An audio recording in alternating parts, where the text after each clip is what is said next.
Вот кому не охота устроить драку? Даже в древности люди били друг друга за милую душу, чисто ради забавы. Ага, иди сейчас начись хлебала кому-нибудь, сразу закинут в кутузку на 15 суток. Однако у нас файтинги, и там можно излить всего себя, а иногда даже нужно. Бои 1 на 1 всегда были в почете и никуда не денутся. Но кроме них есть также и бои в таге. Это еще что?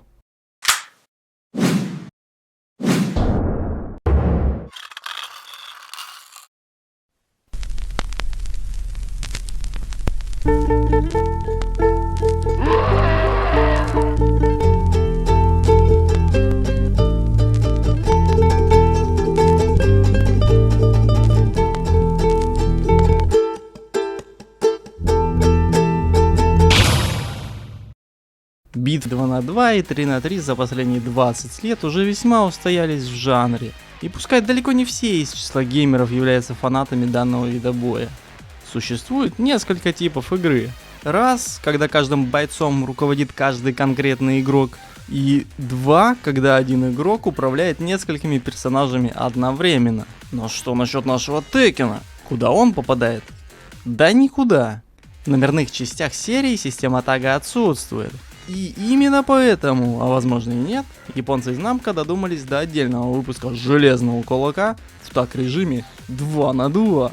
И ведь почему нет? В местной вселенной присутствует условный дуализм бойцов. Это где у каждого определенного числа персонажей есть друзья или враги, сделанные под копирку, вспоминая первые игры серии. С такими возможностями есть шанс устроить весьма эпичные зарубы, что в итоге мы и получили. Итак, Tekken Tag Tournament, или просто ТТТ.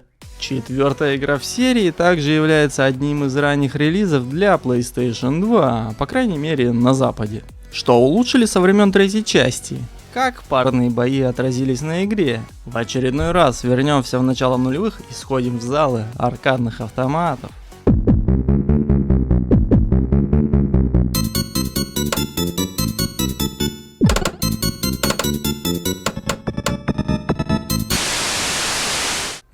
Эта релюшка никогда не работала, мне просто нравилось вращать крутилки.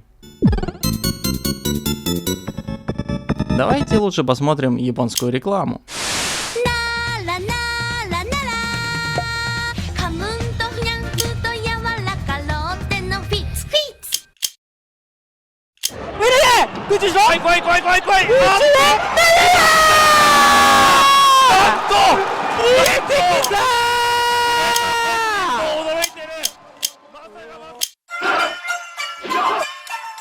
Master, am I not the greatest fighter in the world? Your kung fu is strong, Pond Skipper, but the Tekken fighters are stronger.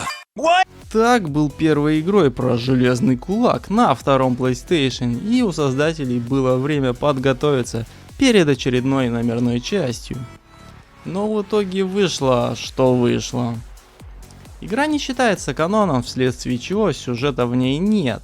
Не то чтобы в обычных Текенах был какой-то вменяемый сюжет, но все же. Вместо этого у нас солянка из кучи бойцов, которые участвовали в 3 предыдущих турнирах. Вплоть до 6-й части у Тага был самый большой ростер персонажей в серии.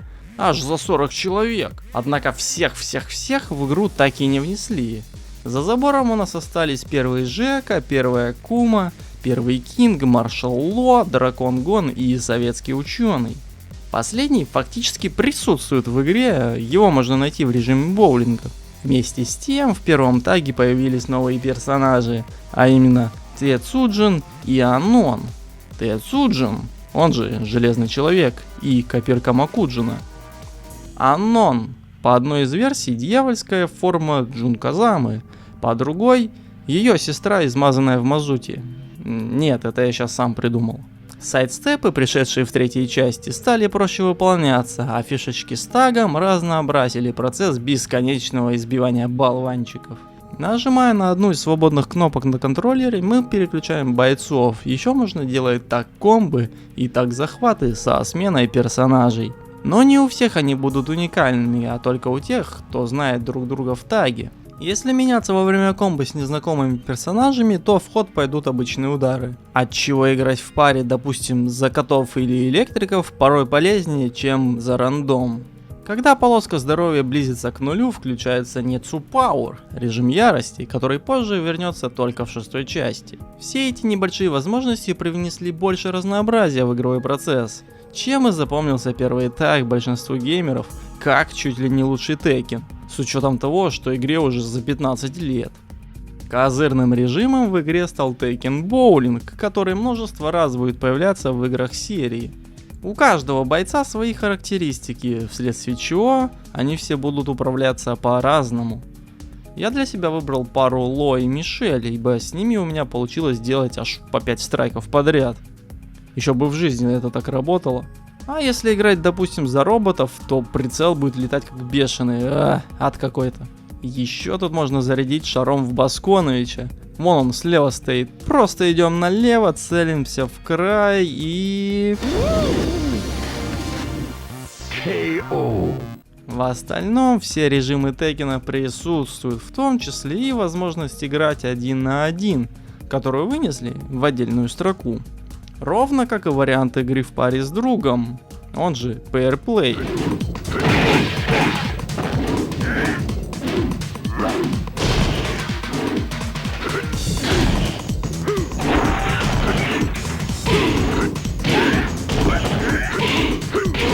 Даже глядя на менюшки, от игры так и веет этим духом классических Теккенов. И первый так последняя из олдскульных версий. Что делает игру не самой привлекательной в этом плане. И это можно вполне понять. Второй PlayStation только покорял мировые пространства. После прохождения аркадного режима нам покажут все наши победы, которые мы одержали по пути к обретению статуса короля турнира Железного Кулака. Примечательно здесь то, что данная особенность больше характерна к обычным аркадным версиям игры, где концовок не показывали. Они были эксклюзивом для консолей. Здесь же стоит отметить наличие финальных роликов у бойцов, а точнее их отсутствие. Так как в игре нет сюжета, то и нет смысла тратить деньги на дорогие CGI ролики. Поэтому все финальные видосы сделаны на движке игры, за исключением Аннона. Во всех этих 3-секундных заставочках нам показывают небольшую сценку с нашими героями. И в каждом из них играет одна и та же мелодия, которая несет в себе одновременно и грусть, и некую надежду на будущее.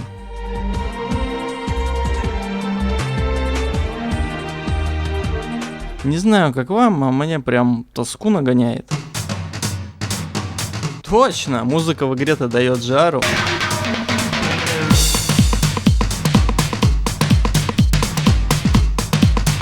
По факту ничего такого композиторы и не изобрели. Саундтрек в целом четко передает этот переход между тройкой и четверкой, имея в наличии что-то схожее со старым и молясь чутка нового. Блин, у меня дежавю. Среди секретов и фишечек можно отметить следующие вещи. У всех бойцов по одной концовке, кроме Сявы. У нее их 2. Вторую можно посмотреть, если пройти аркаду в школьном костюме. А еще на локации все той же школы на заднем плане можно увидеть панду. Другим интересным приемом является так Кузьмы и демона. Если взять дьявола и Казую в так, то в бою будет всего один Мишима. Демона можно будет вызвать на кнопку замены персонажа. Весь ростер будет доступен после прохождения аркадного режима порядка 15 раз. У некоторых будут доступны новые шмотки, которые можно будет одеть, нажав на старт, что уже было неоднократно реализовано в предыдущих частях. В режиме Версуса после 10 побед можно будет подраться в роли Золотого Тецуджина. Сам же Золотой Макуджин позже станет отдельным персонажем в серии. Хотя на деле ничего и не поменялось, это 3 одинаковых болванчика. Первый таг является отличной игрой в серии, сам режим тага как был, так и остался спорным, и не всем он нравится. Однако это не отменяет качество игры. Это было начало нулевых годов. Метнемся кабанчиком к 6-й игре. Уже прошло 10 лет, и намка решает вернуть таговый турнир на родные просторы. После спорной шестерки это был отличный шанс наверстать отставание в топе 3D файтингов, что японцы и постарались сделать. В качестве затравочки они выпустили Tekken Hybrid. Кого? В гибриде у нас находятся три вещи. Новый мультфильм по Текену, демоверсия второго тага и HD переиздание первого. Ой, вей, Намка, ты что делаешь? Кому это нужно? Выпускай второй таг и не выпендривайся. Но нет, они пошли иначе. Итак, полуторачасовая CGI-концовка за Лин Сяою под названием Tekken Blood. Далее идет демоверсия так турнамента номер 2, аж с 4 персонажами. Особо и говорить не о чем, обычное дело, но внезапно с трофеями. А в конце у нас переиздание первого тага. Не то чтобы оно было особо нужно, но Namco Bandai решили добавить это в сборник. И таким образом якобы оправдать затраты на приобретение данного гибрида. Так, второй таг. Зачем? Да просто так. Как обычно, пройдемся по игре и посмотрим, что получилось у японцев в этот раз. В 2011-м игра вышла в аркадках, а уже через год получила обновление с подзаголовком Unlimited, где были исправлены косяки с анимациями персонажей и добавлена возможность игры 2 на 2, 1 на 1 и 1 на 2. Так же как и шестерка, второй таг вышел на PS3 и Xbox 360. Но на этом японцы не остановились. Увеличивая градус маразма, они решили выпустить игру на Wii U, где, казалось бы, Текену вообще не место. Крестовина Nintendo для файтингов сомнительная. На триггерах играть тоже не камильфо. Как же быть? А легко, вспоминаем фишку с тачскрином из 3DS версии. Еще в этот Wii U Edition были добавлены эксклюзивные шмотки по мотивам героев игр Nintendo и режим Tekken Ball из третьей части. Что? Tekken Ball во втором таге? Только на Nintendo. Только на Nintendo. Как обычно, игра без сюжета, помимо банального «кто станет сильнейшим?».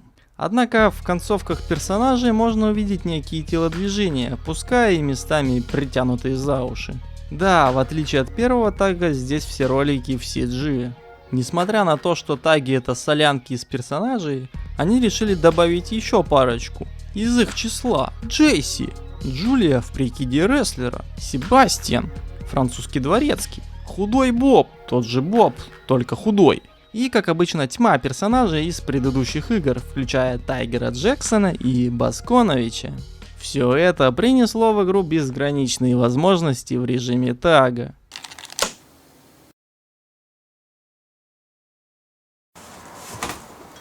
Muy atrás que juega Tekken.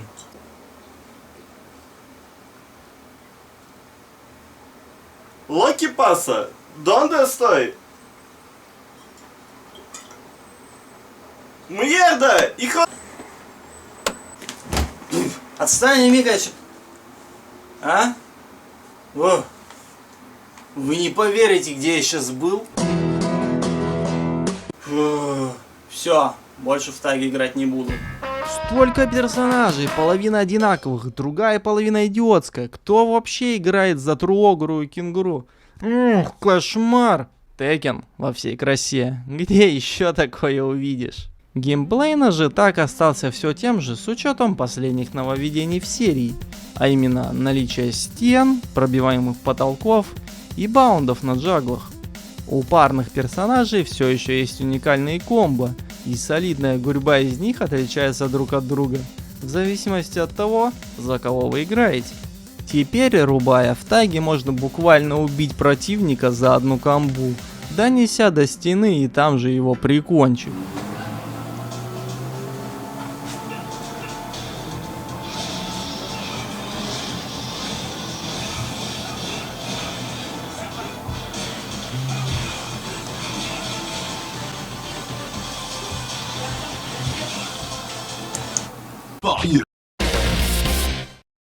Ясное дело, что не всем оно такое пришлось по душе, и часть игроков так и продолжила играть в одиночном режиме.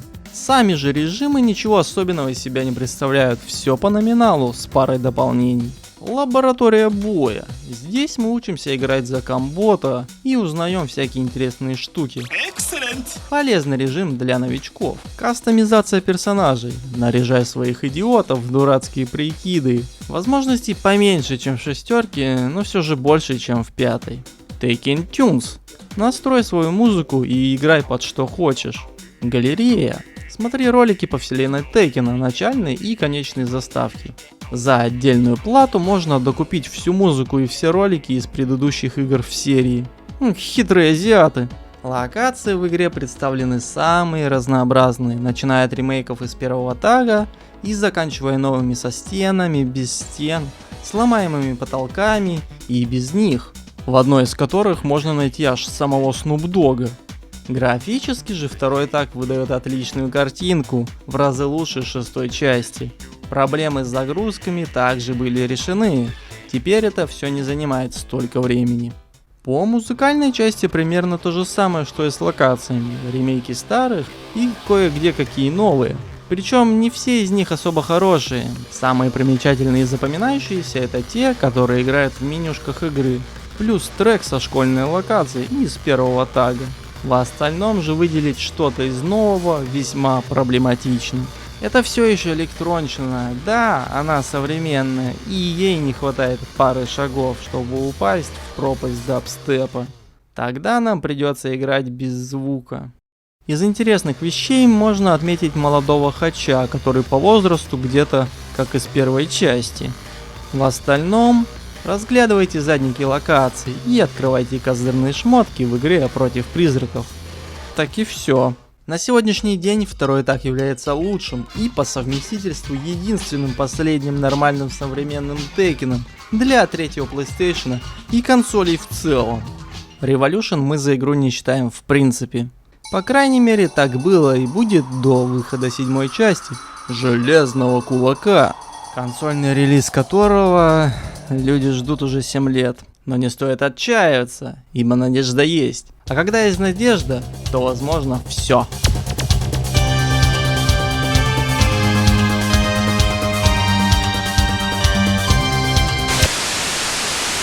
Всем привет, с вами Deep Wolf, и вы только что посмотрели 10-й выпуск Tekken Time. Что дальше? А ничего. С сентября этого года я еду в Корею учиться по обмену. Южную, не северную, это важно. А в остальном что? Да ничего.